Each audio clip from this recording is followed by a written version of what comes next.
Hi, I'm Shelby Herbal, and this is my ePortfolio presentation.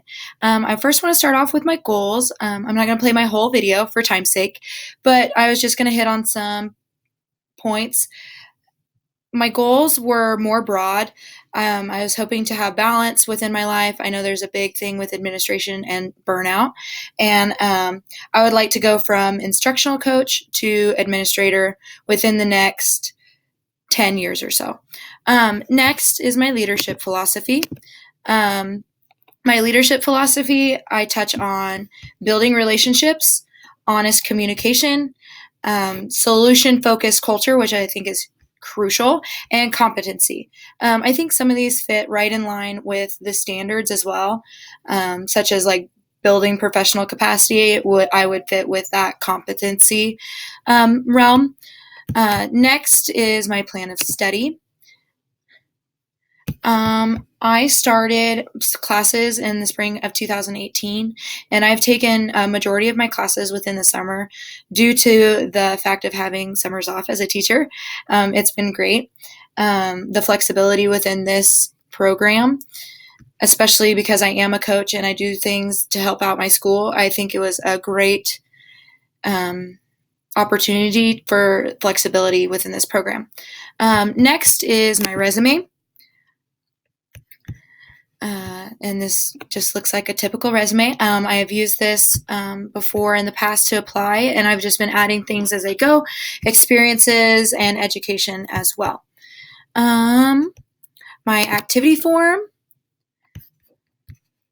is right here with all my activities down here, and I'll go through those in more detail here in a second. Next is administration verification. I had three people that I had. Michelle Wilkes, she's an elementary principal at Cleveland Elementary in Wichita.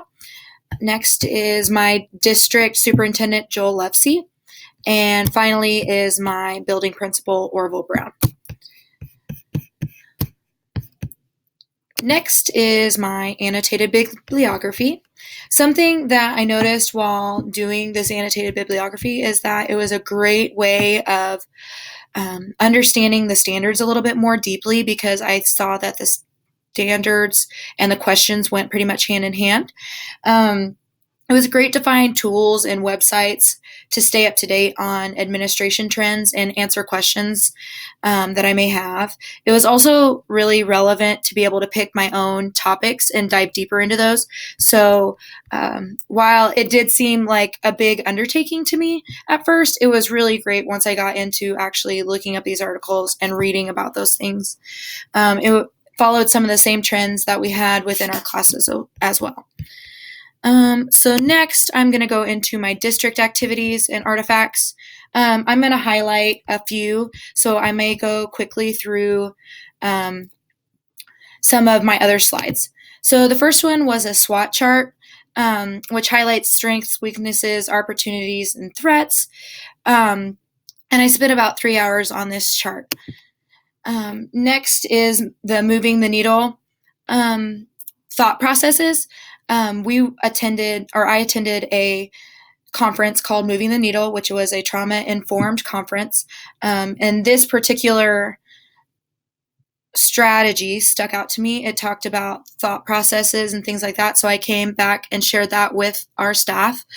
But I also counted the conference as an activity as well, because I was being pretty reflective in the role of administrator as well, because we were taking those, it was me and my administrator and our social worker that attended. So it was about strategies that fit that trauma-informed implementation, and it was a great thing to bring back to our students and staff. Next is my assistant athletic directing interactions. I didn't want to put my assistant athletic director position as anything else but community, because an athletic director is not a principal. So they don't have they may not have the same topics or things that they deal with, but I think the community interactions fit the same realm. I had issues that I had to take care of, like taking a girl to the ER because she took a softball to the face, and I had to take her to the emergency room and make that call. That was a scary, big decision that I think fits with those big, scary decisions that an administrator would have to make. It was a great opportunity to speak and make regular two-way communication connections with people of the community and parents, because it wasn't just parents who come out for those games as well. It's other members of the community. Next is a FERPA video that I made to show the FERPA law to our staff. And then finally, for my district artifacts is this ed camp schedule that I created. I actually created the whole ed camp, which basically is like a digital technology kind of professional development idea of where teachers share what they're doing in a class. But what I created was us doing that within our district for an in-service day. And I just thought that showed the digital literacy and school improvement by helping our teachers share what they're doing in their classroom as well. Okay, so that is it for district artifacts. We can move to elementary. My first elementary artifact is going to be a flowchart that has to do with communicating vision and focus, and the end goal being authentic student learning and engagement, which I fit that into elementary because I feel like once we set those expectations and visions in a smaller district early on, then it becomes second habit for our students as we get them in older grades. So I thought that this was something that would be great to implement district-wide, but to first start off with that implementation in an elementary basis. This is a reflection paper I wrote about some shadowing that I did for elementary. I thought this really showed my reflectiveness of how important and certain character traits that I picked out, and being able to reflect upon those in how I carry myself as a future administrator. Next is, I call this Lego Man regulation. There was a counselor who actually had this as a resource in her room in the elementary that I went to. And I came back and I shared that with our social worker. And I just think it's a great regulation tool that as an administrator, I can carry this and use this to help de-escalate a student and support them and create that supportive culture to be able to help kids voice their emotions when they're feeling in that red level. You know what I'm saying? Like they're really amped up, really in the back of their survival brain and how they deal with things. This was a special education para-scheduling meeting that I did with elementary.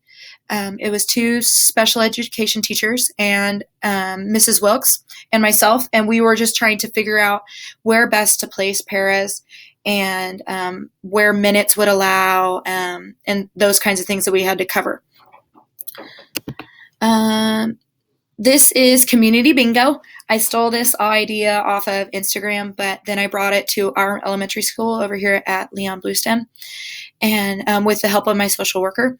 And she and I thought this would be a great idea to reach out to the community. The first original Instagram post had to do with more culture and teaching atmosphere, like teachers doing things for teachers. But I thought, what a great spin to stick that on community. So like it may have things to attend a basketball game or a school concert or grandparents' day, and things like that, or send positive notes home. And so when you perform that activity, you get to write your name on the little square.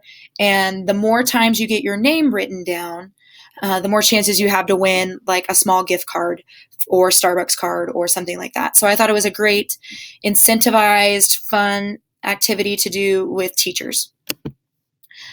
This was a district AMAC meeting talking about points. USD 259 uses a point system based on each district and how they use their IR and SPED teachers. So that was something where we were having a meeting surrounding that. And lastly, for my district is the elementary observations. I got the chance to observe a gifted teacher in the elementary classroom. Okay, so lastly are my secondary. Okay, and then the first one I'm going to go over is this is a mission vision improvement, and it's a video with me going over data and talking about Ames Web data as well, and showing how we can use that for our improvement process. This is a video about credit card usage and how it should be used within our building. And so that shows ethics, because ethically using the school credit card, because that usually is a topic of misusage. And so since there's hard and fast rules about how to use a credit card in a school, I thought it'd be a great resource to have a video to send out to everyone. This is a recommendation letter that was made for me. I thought that what better way to show that I model ethical practices by having somebody else comment on it, rather than me just speaking to that. So this is that letter that my former principal had wrote on my behalf to actually have an interview to be an assistant principal and athletic director. This is a self-care form that I made to help with teachers' self-care. The idea was to donate some portions of your plan time in order to get that back and to have that time to de-stress or to have a break or those kinds of things, just take care of some things, catch up. And it was the idea of having some teacher self-care. This is a video about person first language. This is a video that I did showing people how to use Google Classroom and News ELA, which were two big emphases of technology this year in our building. An assessment calendar that I made that has to do with ACT testing, Ames Web, the Kansas State assessments, and all of those types of things. This is the in-service schedule that I helped created with my former principal as well. Within that in-service schedule was the ed camp that I planned on making, but I also helped make the larger whole week in service as well with him, and that is that schedule. This is a newsletter that I created to send out via mail and social media that we did. 7th and 8th grade schedule that I made. I was in charge of making the 7th and 8th grade core class schedule this year. And with that, it impacted all their electives and all the other classes. So we wanted to have some more flexibility with our core classes and being able to have all of the 7th grade at one time and all of the 8th grade at one time. So that had to look a little bit different because we were on a 7-hour schedule. And so fitting 4 classes into 3 hours, what that was going to look like, and making sure that kids aren't missing out on instructional time. This email shows that I was on the interview team to interview a few people in our building last year. This is a video showing how to finalize grades on Power Teacher Pro that I created for our building. It was something to be able to show and communicate one message in a way that people could see visually and refer back to. And then lastly, I'm going to go over my reflection real quick. While doing my reflection of my whole practicum and ePortfolio and program experience, something that was huge that stuck out to me was that at first I thought, how is there going to be application to this program when it's all online? So I thought it was going to be a lot of concepts. And I feel like what I've learned is how we can show and use application to teach those concepts through the ePortfolio or standards or the case studies. Those are all great application tools that I'm happy to have used. And that is the end of my portfolio video. And thank you.